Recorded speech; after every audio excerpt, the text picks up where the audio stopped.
And that brings us to Senator Roth, who has two bills, item number 8, SB 251, and then item number 18, SB 696.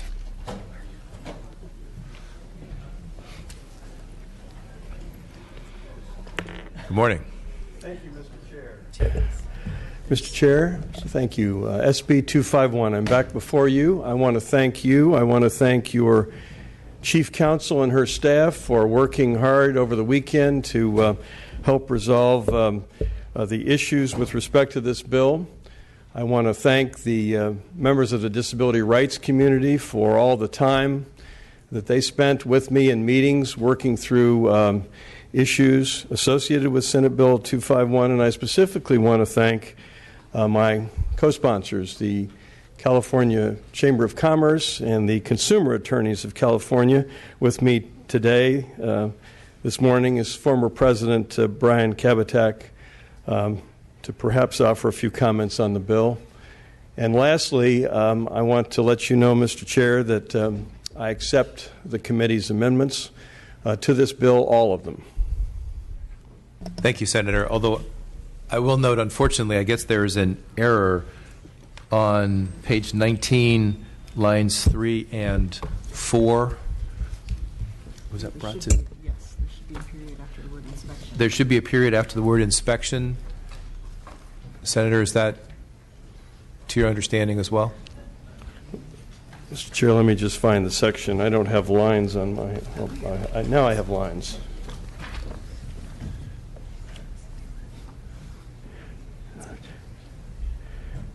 So it would read, defendant was not on notice of the alleged violation prior to the CASP inspection period? Correct. That's fine. Okay. Thank you. And thank you for working. I know it was a long weekend and many hours of working through this, but it's a very important issue, and I appreciate your leadership and the time that you took with us.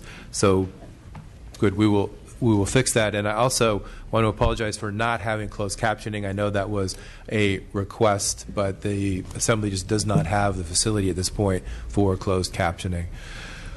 We do have an American Sign Language interpreter. But we do, I guess we do have an American Sign Language interpreter if those services are requested. Okay. If so, let us know, and we'll be able to address that.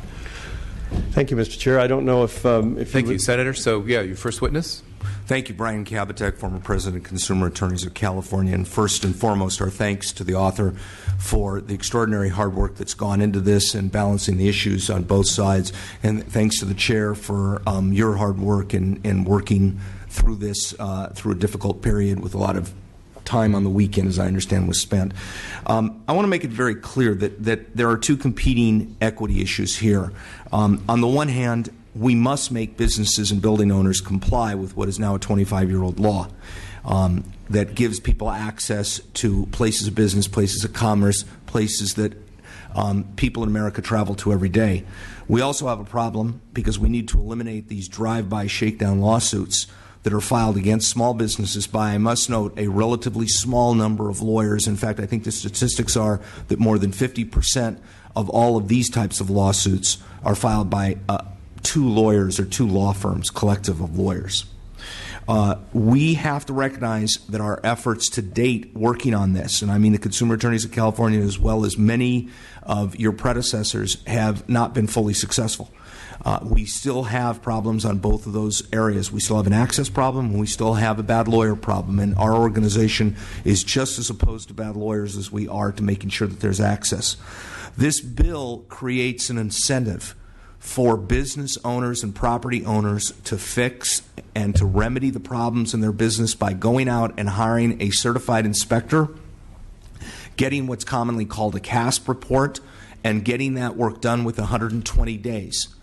And it should represent to business owners and property owners in this state a huge incentive to them to do the right thing, and that's what we're concerned about. That we believe that it also creates an incentive to publish with the state architect that changes have been made and that property issues have been fixed. We believe that that's incredibly important because it brings out into the sunshine who's doing the right thing and who's correcting their building. We recognize that disability rights is a civil rights issue, and we respect that, but we must focus today on getting businesses and property owners to get their properties fixed, to do the right things. And with that, again, my appreciation and gratitude to both the author and the chair. Thank you. Next witness, please. There we go.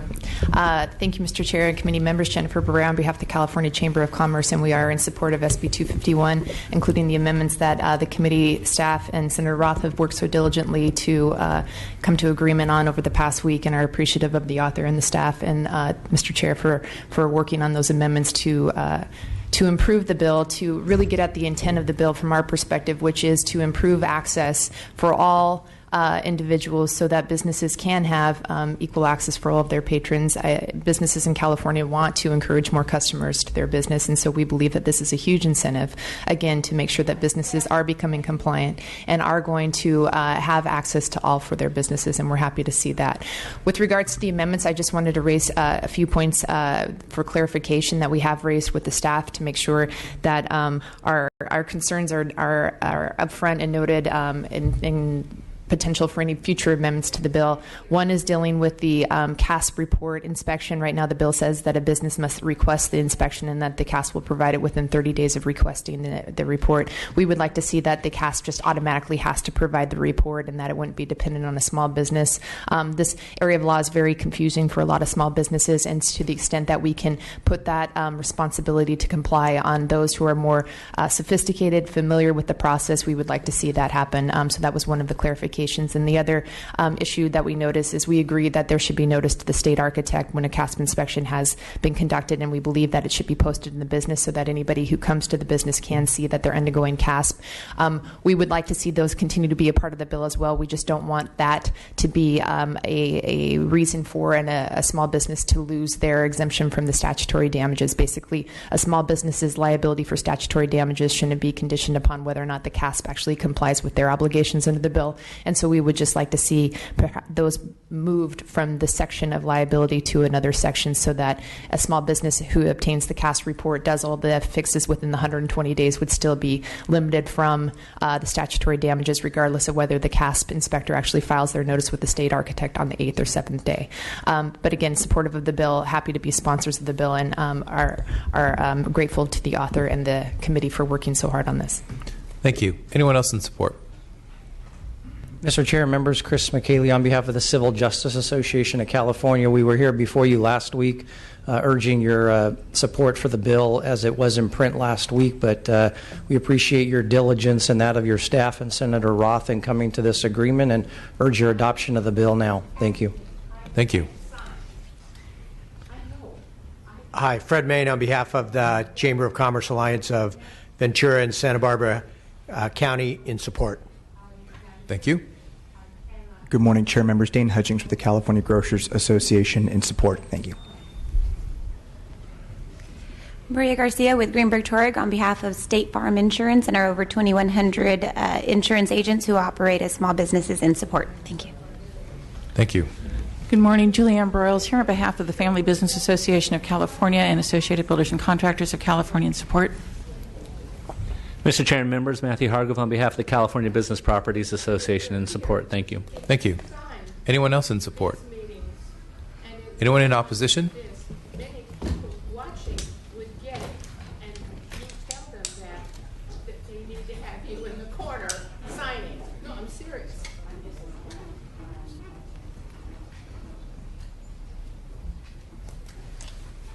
Thank you. I think that's right.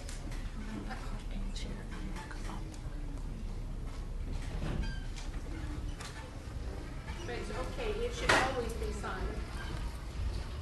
I can live with it to a certain extent. But I have to hear everything. We filed it for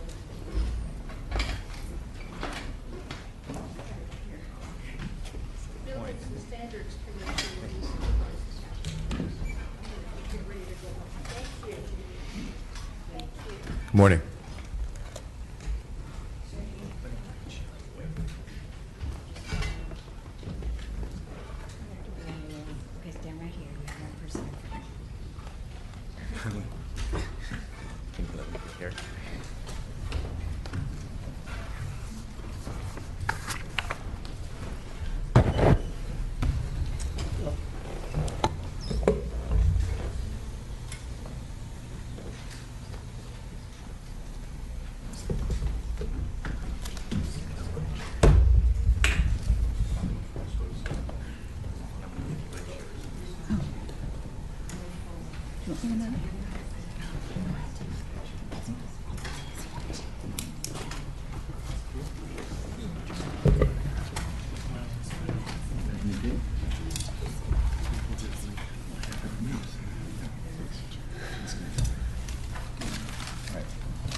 Good morning, Anthony Goldsmith on behalf of Californians for Disability Rights. I want to thank the chair and the committee and staff, as everyone else has, for putting in a tremendous amount of work on this bill. It is a difficult issue. It's hard to reach balance. It's harder to reach consensus. And I want to thank Senator Roth for the work he put in working with the committee on amendments that occurred over the last week. Organizationally, we were willing to go to sort of, as we said last week, a very concerned neutral position with all the amendments. With the amendments as they are, we cannot support the bill and must oppose. And I think that deserves an explanation. The issue, and it's a fair issue for discussion, is people suing small businesses by the truckload in cases where there's no real clear evidence that they wanted to go there to enjoy goods, services, or the public accommodation. However, one of the amendments, and I think it's the most troubling, is we've extended this amnesty to businesses that employ up to 100 people. Now, I understand that with respect to restaurants, perhaps the small business definition might not have captured all restaurants. It would have caught the mom and pops, but not restaurants that still qualified as small businesses. But what I am concerned about is that most buildings in California are owned by individual limited liability corporations, and I would doubt that any of them, more than a handful, employ 100 people. So we've now created an amnesty, which I don't think is necessarily deserved, for large businesses, and it seems out of accord with the concerns about protecting small business. Another concern with the amendments, the concept of the second bite at the apple, the idea that you're going to get another amnesty period when you alter, remodel, build anew. Generally in the law, my understanding is that when you engage professionals for a service and they fail, they are the ones who are ultimately going to bear the liability for incompetence and negligence, rather than the disability community or the person with the disability being told that at this point those damages are going to be attenuated or perhaps unavailable. So those are two of the reasons. We also look at this, and let's look at the good parts of the bill. Senator Roth crafted a tremendous number of new laws which inform small business, which incentivize small business, the most important of which I think is the tax credit. That's something that I think everyone in the disability community, everyone in the business community would agree is a really, really great thing to do. But I think when we look at SB 1186, and now we're looking at the tax credits if this bill should pass in 251, we have, and the damages reductions, of course, in 1186, and the amnesty period in 251, we have now piled up the plate with so many carrots that it'd choke a horse. And the question for me becomes, and I think for a lot of people here today, and I think maybe this is at the nut of the concern and the angst and the frustration from the disability community and what I've been hearing a lot the last couple of weeks from our membership. At what point, speaking of horses, can you keep bringing the horse to the trough, pushing its head under the water, until you realize maybe the horse doesn't want to drink? So I think that if this bill passes through today, that we come to a recognition that for the last years and years and years, we've been piling on incentives for businesses to do something. And we now, if there's a next round of law, next year, we start looking at, well, we sure have provided an awful lot of incentives. What other civil rights law is there that gives incentives for compliance, where Uncle Sam carrying 50 cents on the dollar, and now Uncle Jerry, I guess, if I can use a term, covering another 50 cents. And I think that's a great deal, by the way. What other civil rights law is taxpayer subsidized? And this law, just like other civil rights laws, when you increase accessibility, you do increase business revenue as well. So you make money on the front end, and you're going to be tax incentivized on the back end. And that leads us to the third problem, the lack of connectivity now with Assembly Bill 1521. I echo what Mr. Kabatek said. Nobody wants to push forward the idea that folks should be running around suing businesses where they had no intent to go to get goods and services. But this bill doesn't get at that. And 1521 was starting to really get at that problem. 1521 also addressed another problem that's been left out of the conversation. We've incentivized small businesses, both directly and I think in a positive fashion in terms of tax credits, and in a questionable fashion, reducing the damages of people if the small business does things proactively or in cases in 1186 after they were sued. But we've never really gotten at the landlord issue. And that, I think, is a fundamental fairness issue that doesn't allow anybody with a disability or claiming they have a disability to sue anyone.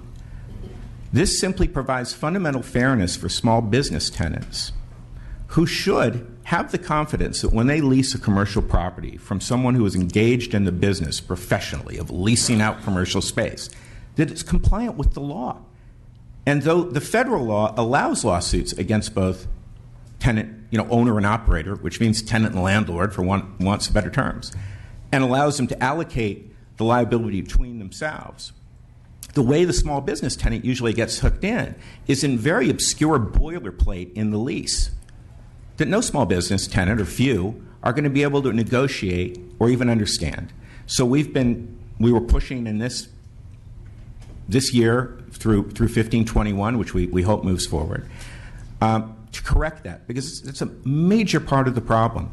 And there are, I could go on and I won't because I don't want to take more of the committee's time, but one thing Senator Roth said last week which really struck home, there's enough blame to go around. There's blame at the state level, the local level, and he said, with all respect, in the disability community. And we're going to make sure from the disability side perspective that we will start making better efforts, proposing laws that do not end us back here with swipes at civil rights in an attempt to get compliance from businesses which, in my mind, at this point, as I said, maybe the horse just doesn't really want to drink, and we have to come to terms with that.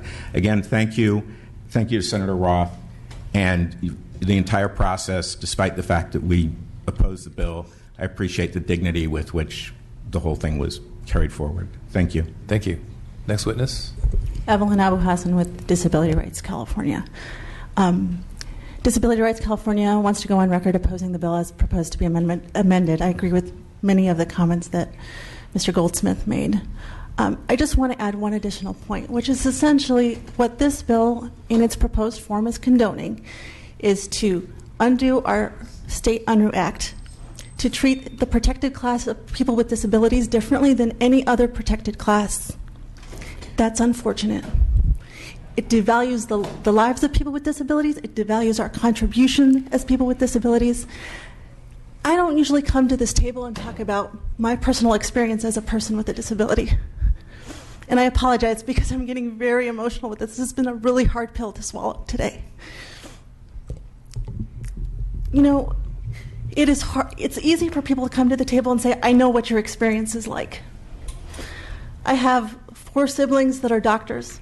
They come at disability from the medical model. We want to be fixed, and they say, oh, we understand your experience. It's hard to come to the table here and hear the testimony from the other side saying, we want businesses to be compliant. We all want businesses to be compliant. What we don't want to see is that our civil rights are the price to make businesses compliant. If we really want compliance, we need to look at this from a different perspective. We are not solving the problem here with this bill. We are carving away at the civil rights of people with disabilities. We are being told today that we don't matter, that our rights are less than any other protected class. If someone was discriminated against based on race, we would not be having this conversation. But we're having this conversation today, and we're treating people with disabilities differently. That, with all due respect to this committee, and I have a lot of respect for the chair and the members, is not okay. Thank you. Thank you. Next witness.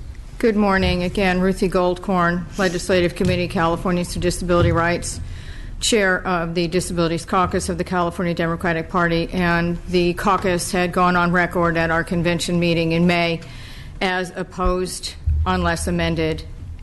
The amendments are not acceptable, therefore the caucus is on record as opposing this bill. Nothing that grieves us can be called little. By the external laws of proportion, a child's loss of a doll and a king's loss of a crown are events of the same size. Mark Twain, nothing is minor. Again, look at the perspective. Madam and gentlemen, and Chair Stone, the yeoman's work that's been done to try and right this wrong of this bill and its initial premise, tell me and I'll fix it, which we all know is wrong. They don't. It doesn't matter what you say. All of the work until today, the addition of a corporation, a personification of a corporation, giving it rights that we don't have. I kind of look at it as Citizens United. A corporation is a person. No. Civil rights as a fundamental foundation of this country. It was mentioned by the framers in the Constitution, and various amendments to the Constitution came from that, including the 7th Amendment, all the way up to the Americans with Disabilities Act in 1990 and everything that came in between, recognized human beings have a value, and when those differences of those human beings are exploited, that has to be addressed. No damages. Damages are value. If it takes someone filing a claim or a complaint and then somebody gets 4 months, and what happened to me that day, the degradation, the humiliation, the embarrassment, the verbal assaults, these happen. I was at a restaurant. I didn't realize that they put the lock on the stall door up against the wall. I had to call my colleague with whom I was having a meeting, tell her to go get management to rescue me from being trapped in the stall. A screwdriver would have solved that problem. I was degraded and humiliated by management. This is very real. I was just denied seating at a restaurant at the airport last Tuesday. That degradation and humiliation that we feel, anyone who is a minority knows exactly what we're talking about here. The slightest slight chips away at your humanness. We cannot, under any circumstances, deny the value of civil rights. And that's what the damages are. That's why they wrote it into the law. They wrote it into the Civil Rights Act of 1964. They wrote it into all of the acts in between, including the Unruh Civil Rights Act. That man right there, he's not smiling down on us as we have this discussion at all. The reason there's damages is so that people who are discriminated against, who are thrown out of restaurants, who are kept out of bathrooms, we don't have drinking fountains or we don't have lunch counters. Still today, ladies and gentlemen, that is the quintessential version of civil rights, is the lunch counter and drinking fountains and bathrooms, and we still don't have them. 25 years. And the California Disabled Building Standards go back to 1974 in their inception. How much more time do people need? Why in the world would a company be given rights I don't have? Flip it over. Punish them, not us. We are not the problem, ladies and gentlemen. We have a problem. No great improvements in the lot of mankind are possible until a great change takes place in the fundamental constitution of their modes of thought. John Stuart Mill. This is where the Constitution of the United States of America came from. This is where the Unruh Civil Rights Act of 1959, 5 years before the feds figured out that people needed protections. In 1973, the disability community was added. The fundamental thoughts. This bill, in its current form, is not going to solve whatever issues and problems. It doesn't even come close to addressing the so-called drive-by. And that was a term that was thrown at us several years ago, and then we were all, of course, dumped into the gang mentality. It doesn't.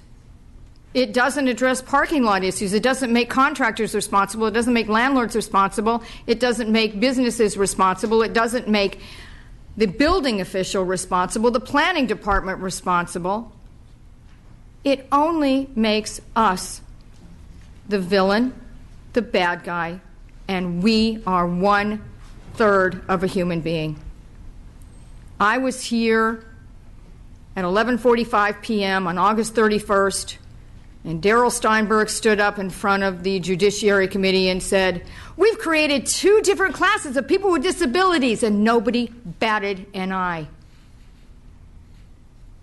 No, ladies and gentlemen, no.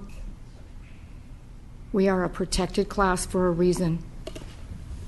I thank you for your time. Chair Stone, I know you've worked so hard. The committee has worked so hard. Senator Roth may have started off thinking one thing, but it sure as heck has turned into something else. And this something else is really, really, really, really bad, because it takes people with disabilities, our kids with disabilities. As a parent with a disability, my kid, wow, she saw stuff happen to her mama that she never should have seen. And she heard people saying things to her mama she never should have heard. And that's true today. And it still hurts her as a 29-year-old adult. And I'll be, excuse me for saying this, I'll be damned if my grandchildren are going to have to hear the same thing. This bill does nothing to protect small businesses, which is our intent. We've been working on this since 1608. I think I'm going to need to wrap up. We have a lot of people who want to speak. I intended to finish by saying thank you again very much for your time and for your compassion. And this bill isn't it. Thank you.